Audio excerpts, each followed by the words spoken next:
लिए और गजेंद्र को मोक्ष किया, गजेंद्र का उद्धार किया। क्योंकि प्रभु तो किस न किसी और भगवान सभी को तारते हैं। आज गजेंद्र का मोक्ष हुआ। 27 श्लोकों में 27 श्लोक हैं। इनका जो पाठ करता है, गंगा सरस्वती नंद कालंदी सतवारायणम ध्रुवम ब्रह्म ऋषीनाम सप्त पुण्य लोक शिवानाम। ऐसे महाराज ये 27 श्लोकों का पाठ जो करता है उनका परम मोक्ष होता है। तो हम आप केवल मात्र इस जीवन में फंसे हुए हैं। झूठी की ये काया माया है। ये कमा के लाइए, वो कमा के लाइए, ये घर में रखिए, वो रखिए, लेकिन अंत में अगर आपसे कहा जाए कि चलिए हमारे साथ, कोई भी व्यक्ति जाने को तैयार नहीं होगा। इसलिए ज्यादा मत परेशान होइए। जितना बन सके उतना गोविंद का भजन कीजिए। और ऐसे महाराज गजेंद्र का प्रभु ने मोक्ष किया। गजेंद्र कौन है? ये पूर्व जन्म का, गजेंद्र पूर्व जन्म का महाराज इंद्रधुम नाम के राजा थे। और यह राजा होने के बाद में अपने गुरु का अपमान कर चुके थे। तो गुरु के द्वारा यह श्रापित थे, अर्थात बृहस्पति के द्वारा। गुरुदेव भगवान पधारे और गुरु की महिमा अपार है। गुरु से बढ़कर के कोई नहीं होता है, भगवान तक। गुरु ब्रह्मा गुरु विष्णु गुरुर्देवो महेश्वरा गुरु साक्षात् परब्रह्म तस्मै श्री गुरुवे नमः। गुरु गोविंद दोनों खड़े की के लागो पार। गुरु बलहारी आपनो गोविंद दियो मिला। तो गुरु में वो ताकत है, वो ज्ञान अंधकार में प्रकाश डालने वाला गुरुदेव भगवान होते हैं। तो उस समय आए तो यह है, उस समय राजा इंद्रधुम नाम के भजन कर रहे थे, गर्दन को झुकाए हुए, और प्रभु में स्मरण कर रहे थे। इतने में गुरुदेव भगवान पधारे तो उन्हें देखा कि खड़े नहीं हुए, इसलिए वहीं जाकर के उन्हें श्रापित कर दिया। बोले, हे राजन, मेरे आने के बाद आपने स्वागत नहीं कर पाया। बोले, जाओ, मैं तुम गर्दन लटका करके बैठे हो, इसलिए जाओ, हम तुम्हें श्राप देते हैं। आज से जिस प्रकार से तुम्हारी गर्दन नीचे लटकी है, आज से वैसे ही तुम गज की योनि को प्राप्त हो जाओ। गजेंद्र ने, इंद्रधुम नाम के राजा ने प्रार्थना की कि भगवान, श्राप तो स्वीकार है, पर उद्धार और मोक्ष कैसे होगा? तब कहा, जिस समय तुम प्रभु का स्मरण करोगे, पुकारोगे करुणा निधि, उस समय गोविंद आएंगे, तुम्हें दर्शन देंगे, तुम्हारा परम मोक्ष हो जाएगा।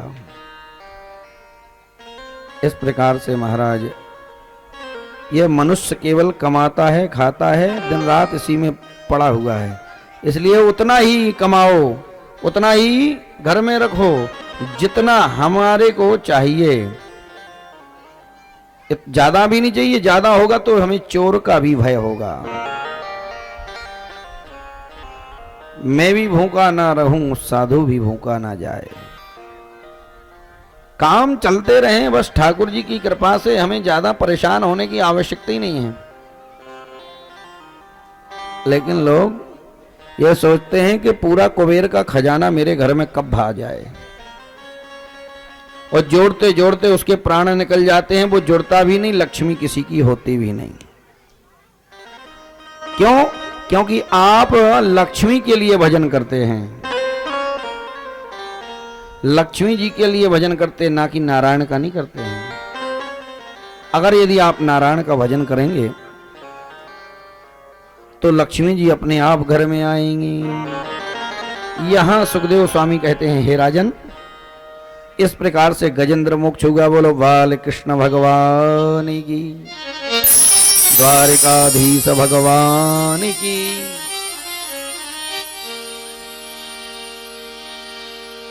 एक बार सभी बच्चे जोर से हल्ला कर लियो, कर लियो।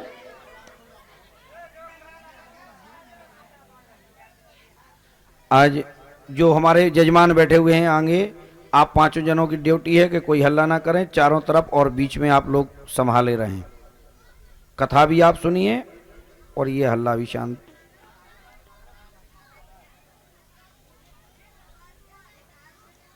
इसके बाद में गजेंद्र का मोक्ष हुआ। ग्राह्य का भगवान ने गर्दन काट के अलग किया, उसका कल्याण हुआ। सुखदेव स्वामी कहते हैं, राजन, दुर्वासा ऋषि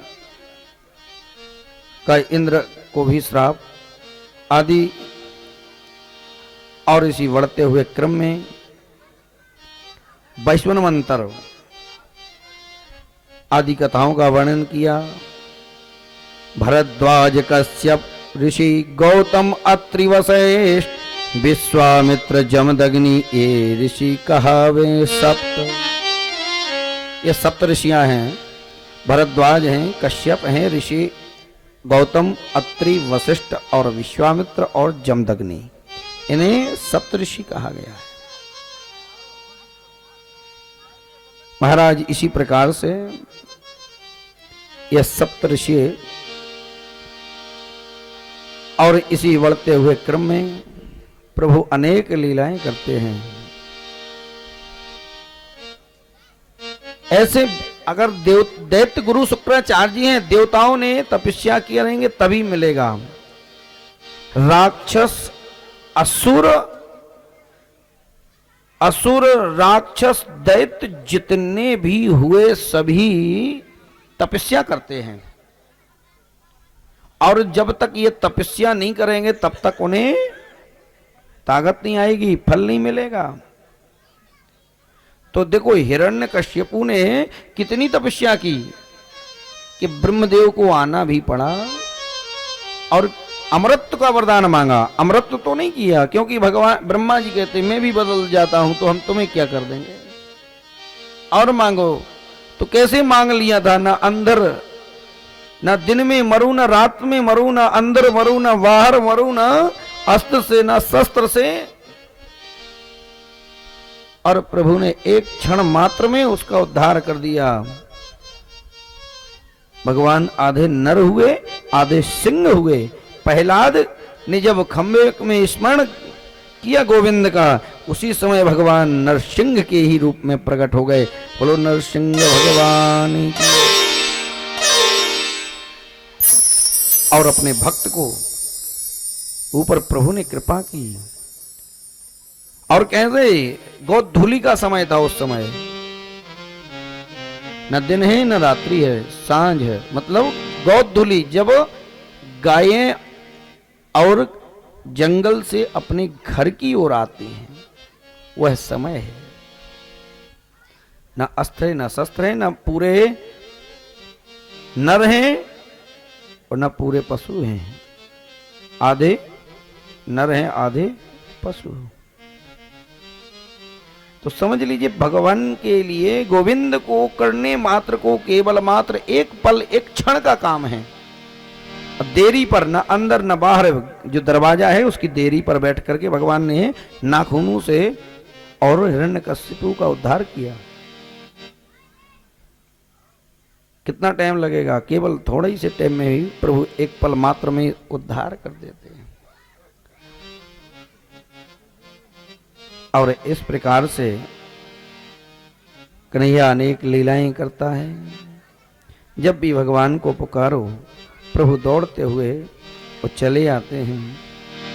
और एकदा गिरियस दृष्टो तत्र सुब्रताः। हे राजन, एक बार इसी जंगल में भगवान शिव के दर्शन करने को परम और यशस्वी और ऋषि पधारे।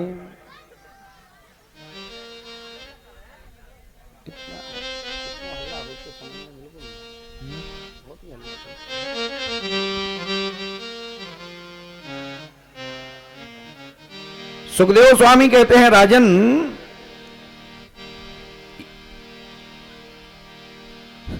सुखदेव स्वामी कह रहे हैं, राजन, कि अब मैं आपको अम्बरीष महाभाग सप्तदीपवती मही अव्यायम च स्त्रियं लब्धा विभम चातुलम भुवि। सुखदेव स्वामी कहने लगे, राजन, अम्बरीष महाराज के 7 दीपों सहित पृथ्वी का और अखंड शासन करते हुए और अनंत ऐश्वर्य को प्राप्त हुए। कौन? अम्बरीष राजा। कहने लगे, लेकिन ये भगवान के भक्त को यदि कोई परेशान करता है तो भगवान उसे क्षमा नहीं करते। अम्बरीष राजा जो हैं, एवं ब्राह्मणाम उत्कृत्यम जटारो से विदोपितः तया चा निर्मये तस्मै कृत्यायाम काल नलो ममाम। ऐसा कह के और राजा नभग, उनके नाभग के पुत्र अम्बरीष, और अम्बरीष राजा जो हैं भगवान के बड़े ही भक्त हैं। इतने भक्त हैं कि एकादशी का व्रत धारण करते हैं।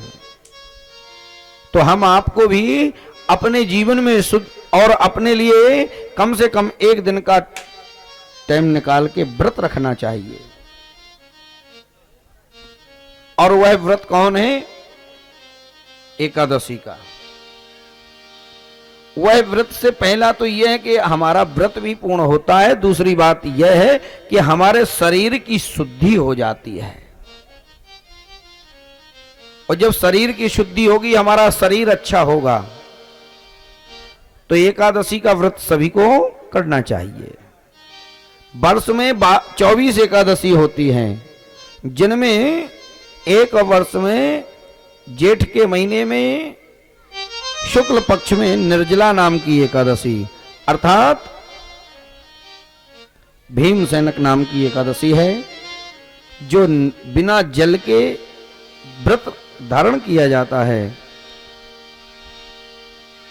लेकिन जब एकादशी का व्रत करेंगे आप, वो कभी कदाचित द्वादशी और त्रयोदशी का साथ में ही मिलन होता हो, तो व्रत को सूर्य उदय के पहले ही भोजन कर लेना चाहिए।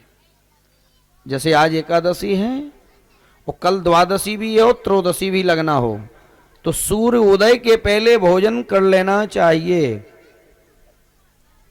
और भोजन करना तो पहले हमें किसी न किसी ब्राह्मण या कन्या या मंदिर के पुजारी आदि का, किसी न किसी का पहले हमें उनको जिमाना चाहिए, भोजन कराना चाहिए। इसके बाद में भोजन करना चाहिए।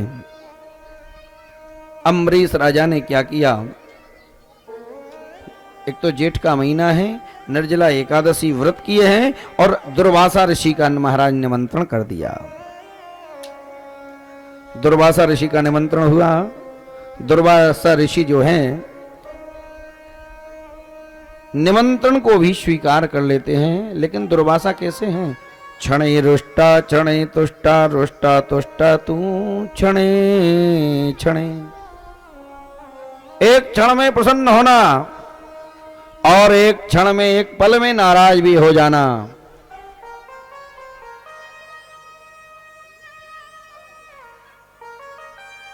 श्रीमान, आप जो तखत पे विराजे हो, आप कृपया पीछे बैठे, वहां बिछी हुई आसन, आप वहां बैठ जाइए। आवाज आने दो, साउंड से आवाज नहीं आ रही ना, आप लोग वहां पहुंचिए, आवाज को छोड़ दीजिए। इस प्रकार से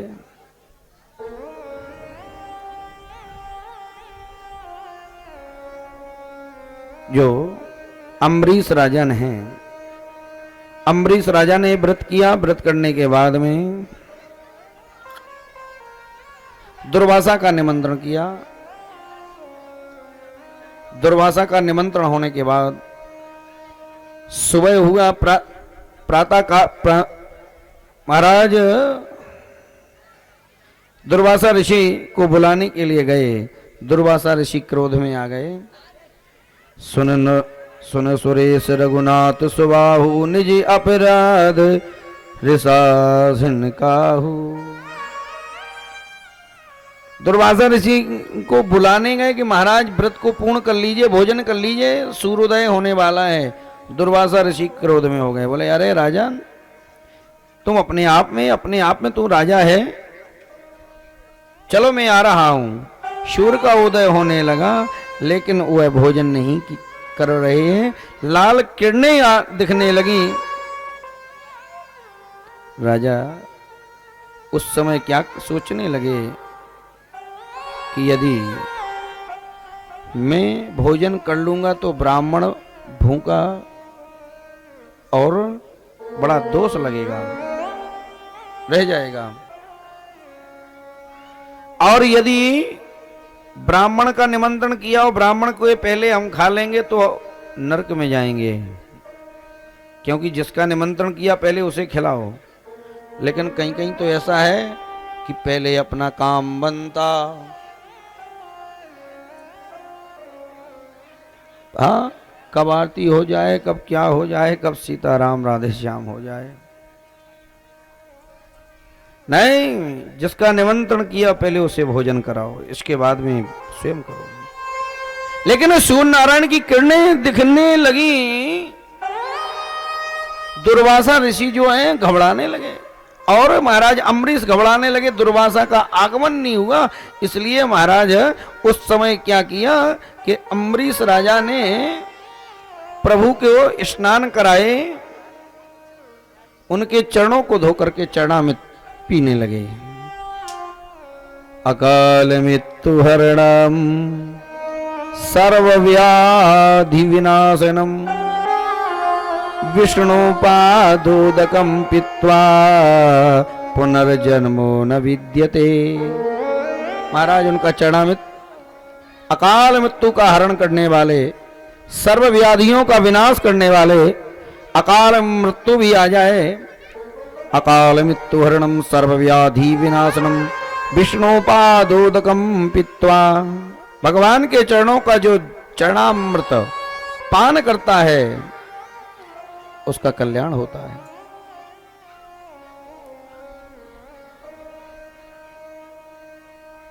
दो तीन चार अमृत हैं। पहले तो भगवान का चरणामृत पान करो, अगर वो नहीं कर पाते हो तो पंचामृत पियो, जो दूध दही घी शहद है। अगर ये कुछ नहीं मिल पाता है तो चरणामृत, पंचामृत, फिर है इसके बाद कथामृत, कथा का रस स्वादन करो, पान करो। पिबतम भागवतम इति रसमालयम, यह सबसे बड़ा रस है। इस रस को पीने के बाद दुनिया में कोई दूसरा रस नहीं है जो आपको आवश्यकता पड़ेगी। पिबतम भागवतम इति रसमालयम, इस रस को पियो, पीते रहो। कब तक पीते रहोगे? जब तक विमान ना आ जाए।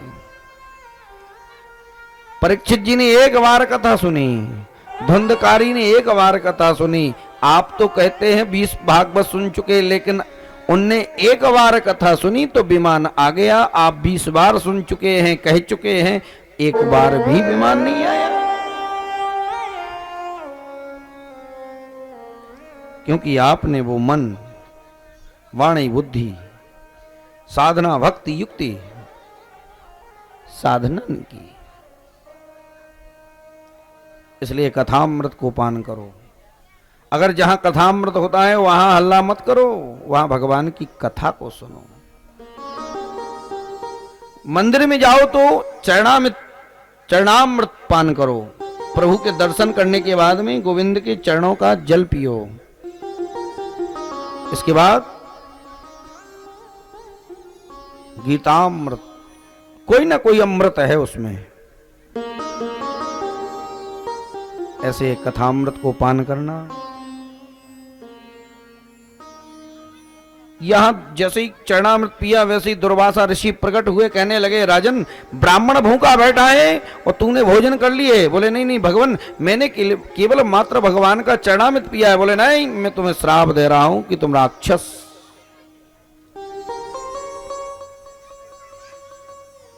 तो भगवान को उसी समय पुकारने लगा, अहम भक्त पराधीना स्वतंत्र इव द्विजा। भगवान भी स्वतंत्र नहीं है, भक्त के अधीन है। जब आपको कष्ट आता है, दुख आता है, तो आप प्रभु का स्मरण करते हैं, पुकारते हैं, गोविंद उसी समय दौड़ता हुआ आ जाता है। अगर एक दिन ठाकुर जी को आपकी आवश्यकता पड़ जाएगी तो क्या आप जाएंगे? कन्हैया आपको एक बार पुकारे कि आप मेरे घर आ जाओ तो कोई नहीं जाने को तैयार होगा, लेकिन जब आपको कष्ट होता है आप पुकारते, वो दौड़ता हुआ आता है। लेकिन भगवान तभी आते हैं जब प्रभु के सामने हाथ जोड़ोगे, इसके पहले आने वाले नहीं है। और आ जाएंगे, कृपा कर देंगे। हाथ जोड़े परीक्षित जी गर्भ में ही भगवान जाके कृपा किए। जब तक गजेंद्र युद्ध करता रहा नहीं आए, हाथ जोड़ लिए आ गए। द्रौपदी जी ने जब तक स्वयं साड़ी पकड़े नहीं तब तक भगवान बिल्कुल नहीं। जहां से वस्त्र को त्यागा और हाथ जोड़ लिए, प्रभु वहीं। साड़ी बिच नाड़ी है कि नाड़ी बिच साड़ी, किस नाड़ी की ही साड़ी है कि नाड़ी बिच साड़ी।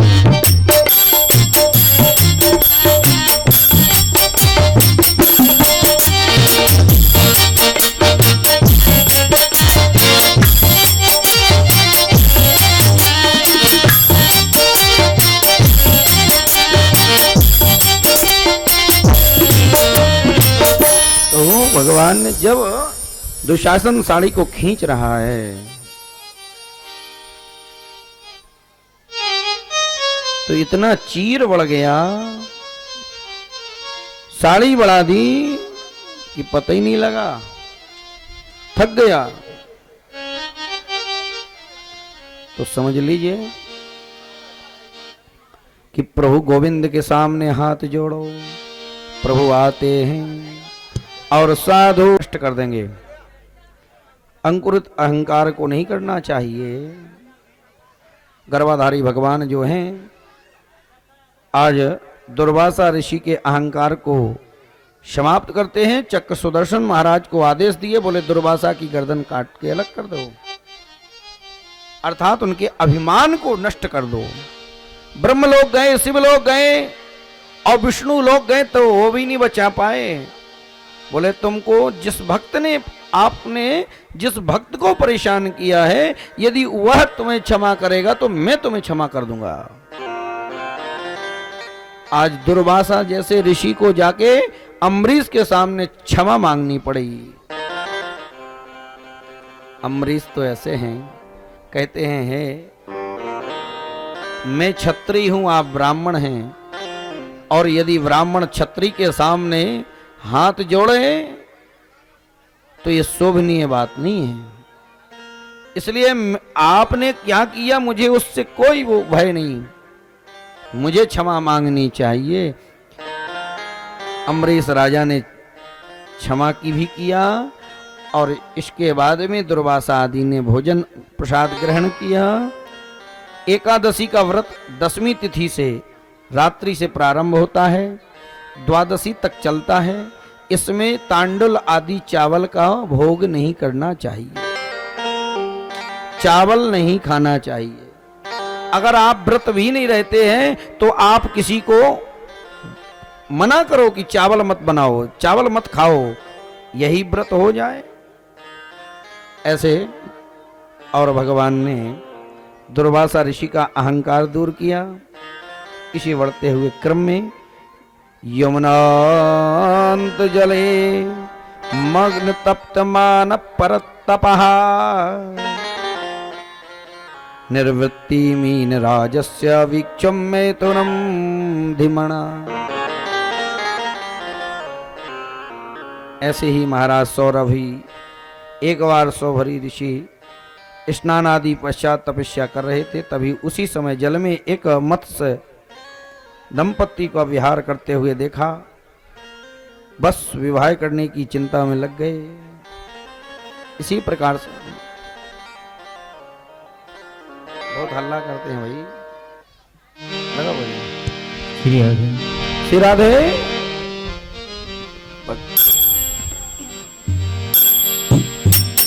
मैं तो जपूं सदा तेरा नाम, मैं तो जपूं सदा तेरा नाम, दयालु दया करो। मैं तो जपूं सदा तेरा नाम, दयालु दया करो।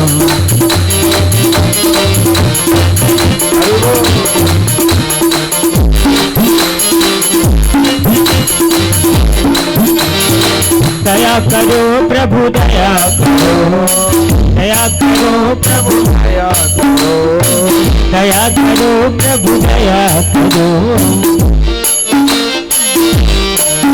मैं तो जपूं, मैं तो जपूं, मैं तो जपूं सदा तेरा नाम, दयालु दया करो। मैं तो जपूं सदा तेरा नाम, दया करो।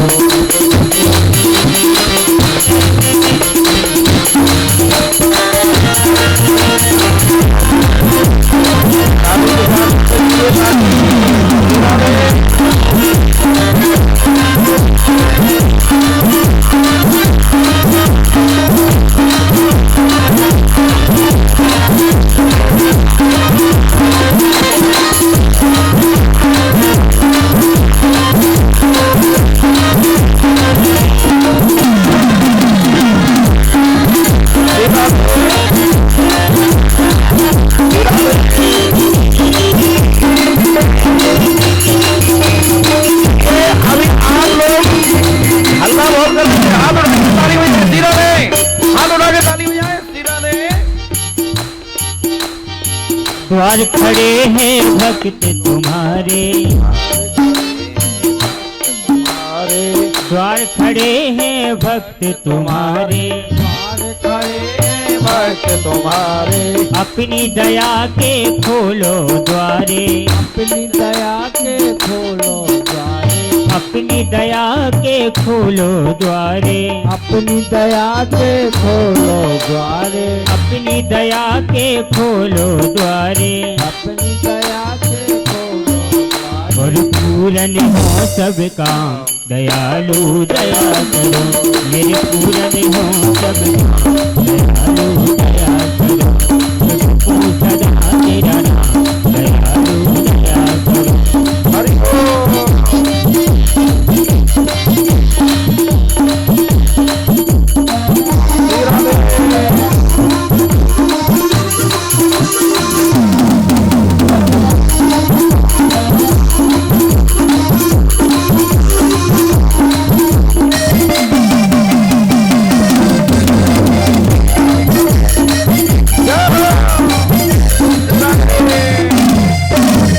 भजन कीर्तन गाऊं मैं तेरा,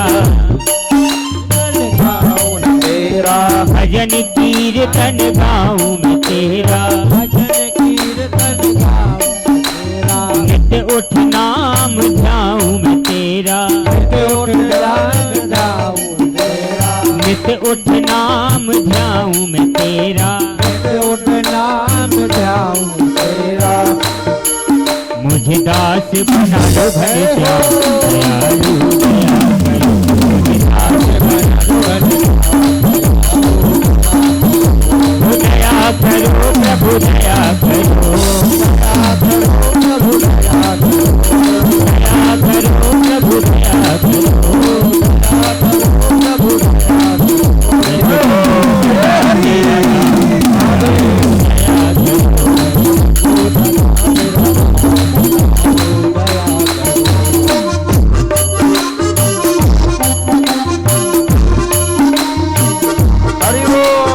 साधु संत की संगति देना।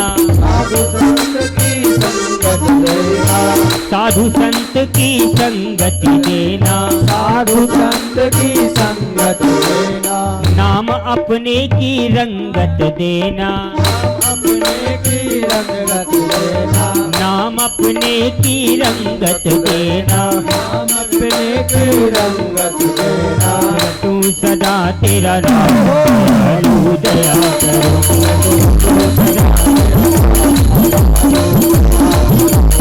दया करो प्रभु दया करो। दया करो प्रभु दया करो। दया करो प्रभु दया करो। दया करो प्रभु दया करो।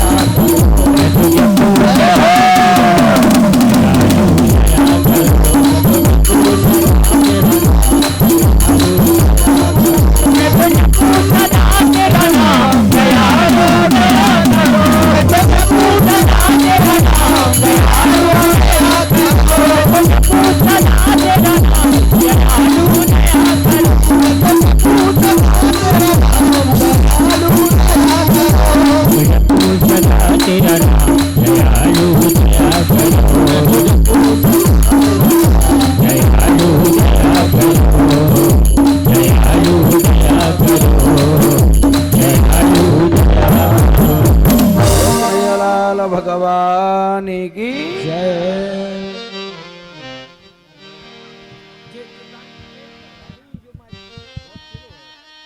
ऐसे भगवान अनेक लीलाओं को करते हुए जय सिया राम। जय आज सिया राम। जन्मोत्सव जन्म है गोविंद का। इसी बढ़ते हुए क्रम में तो अभिमान और अहंकार, यही हमारी प्रार्थना है कि किसी को नहीं होना चाहिए। अगर अभिमान आ जाए, अहंकार आ जाए, उसको अपने आप ही तत्कालीन दूर कर दो तो यही अच्छा है। नहीं तो ठाकुर जी फिर ये मत सोचो कि मेरे पास 2-3 ट्रैक्टर हैं कि जीप है, तो ऐसा कहीं कुछ नहीं। गोविंद का दिया हुआ है सब, अपना कुछ नहीं है। यहां तक कि अपना ये शरीर भी अपना नहीं है। कब किस समय नंबर लग जाए कोई ठिकाना नहीं है। तो अभिमान नहीं करना चाहिए। अभिमान तो उनका नहीं रहा कि जो 10 शीश वाले रहे। हम आप तो एक ही शीश वाले हैं। चलत दशानन डोलत अविनी।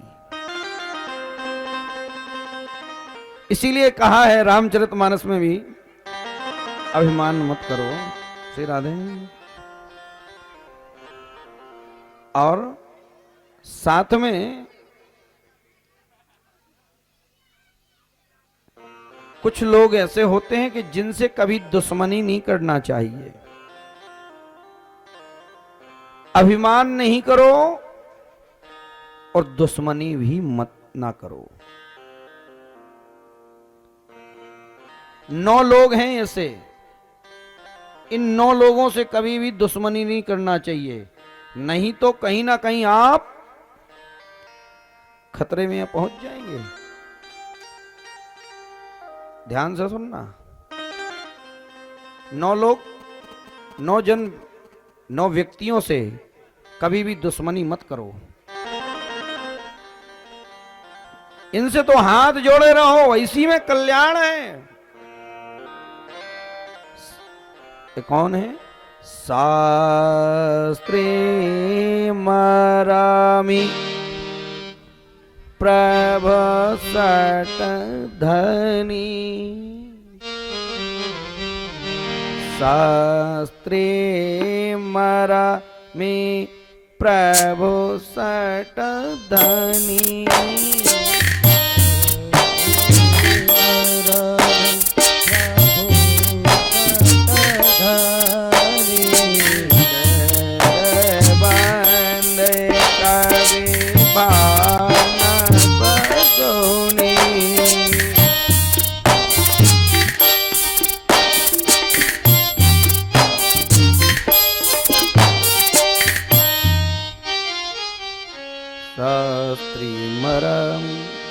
इन लोगों से 9 लोगों से बस यही है कि आप दुश्मनी मत कीजिए। इन 9 लोगों से कभी भी बुराई मत कीजिए, इनकी बुराई भी मत कीजिए। ध्यान रखना, ये 9 लोग कौन हैं? शास्त्र, शस्त्र को चलाने वाला।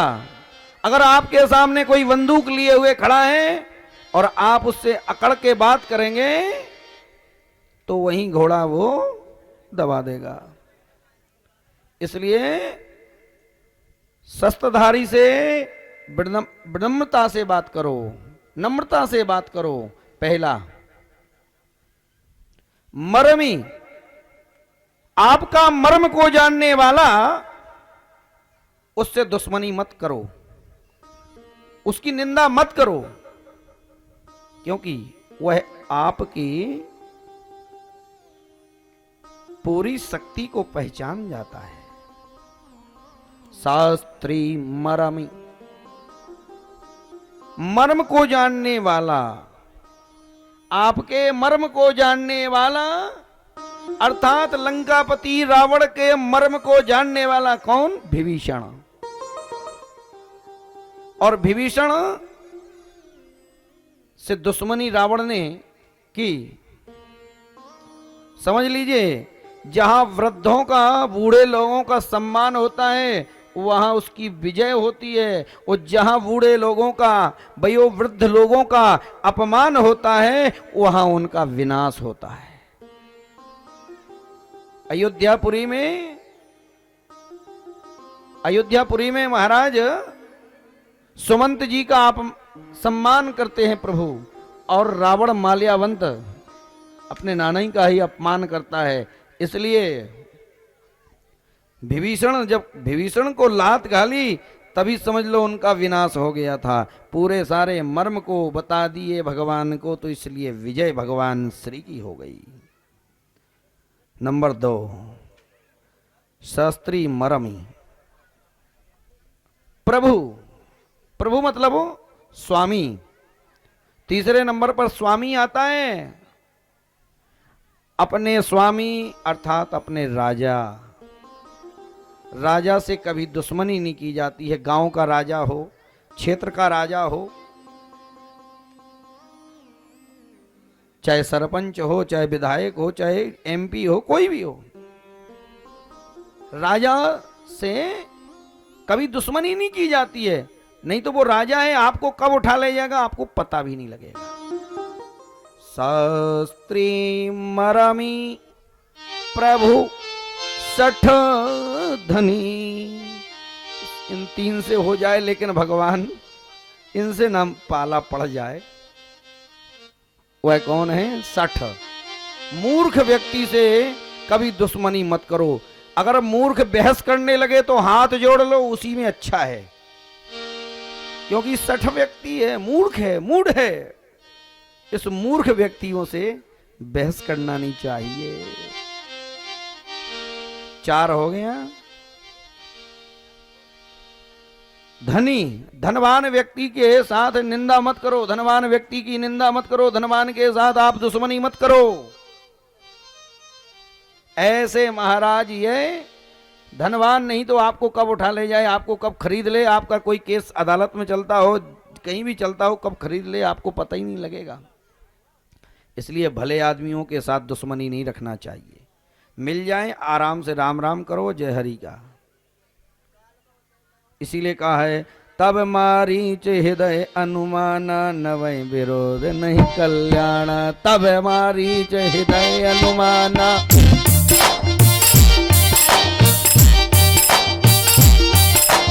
नवै विरोध नहीं कल्याण।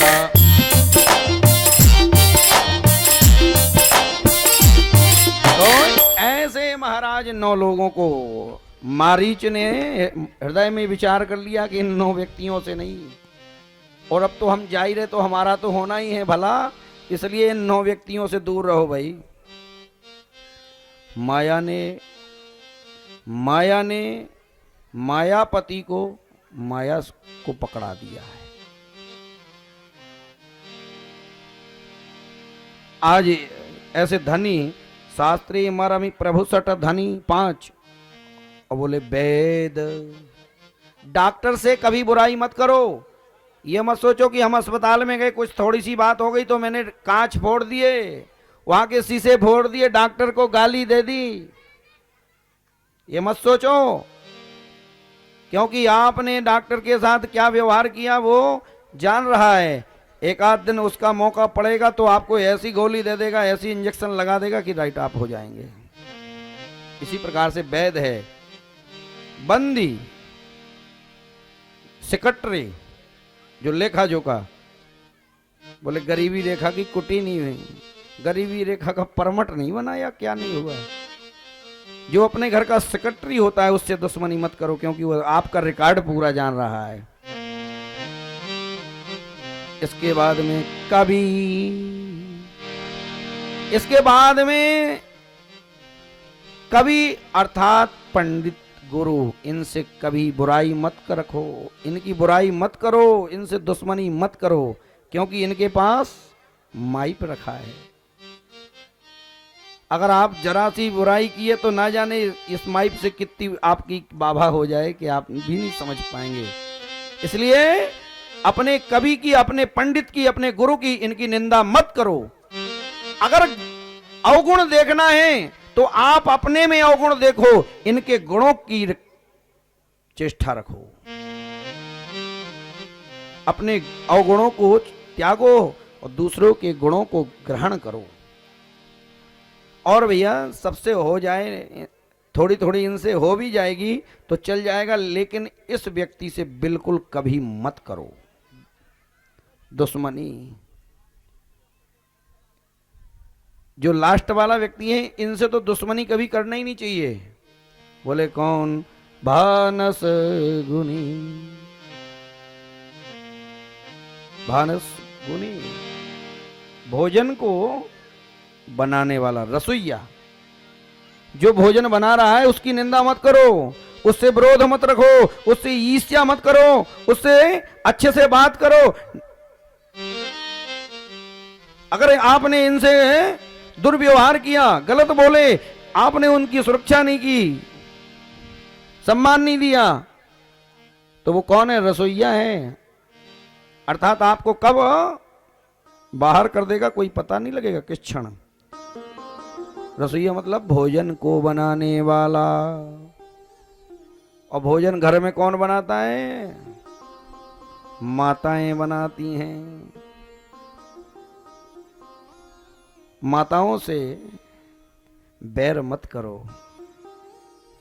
अगर इनसे बैर करोगे ना कि नमक कम डाला है आज साग में, तो कल क्या डाल देंगे वो आपको कि भटा और उड़दा की दाल देंगी, दोनों टाइम तो आपको बातांश में चढ़ा देंगी, औगन और बैगन कर देंगी। भोजन बनाने वाली माताओं से, घर के जो गृहिणी भोजन बनाती है उससे प्रेम से रहो, प्रेम से बोलो, जो बना है उसी में संतुष्ट रहो। नहीं तो इसी प्रकार से ये 9 लोग व्यक्ति हैं। इन 9 लोगों से दुश्मनी नहीं करना चाहिए। शास्त्री मरा में प्रभु सट धनी वेद वंदे कवि भानस गुनी। तो ध्यान रखना कि हमें इन लोगों से निंदा नहीं करना, इन लोगों के बुराई नहीं करना, इन लोगों से अच्छे से व्यवहार करना है। अगर सही जीना है सही ढंग से, और नहीं तो मारी तो पहले ही कह गया, तब मारी हृदय अनुमान। अभिमान मत करो। इस प्रकार से महाराज बढ़ते हुए क्रम में राजा शगर और भागीरथ, महात्मा सुखदेव स्वामी कहते हैं, राजन जा पर कृपा राम की होई, ता पर कृपा करें सब कोई। और इसी में आत्मलाभाद परम लाभा न विद्यते, आत्म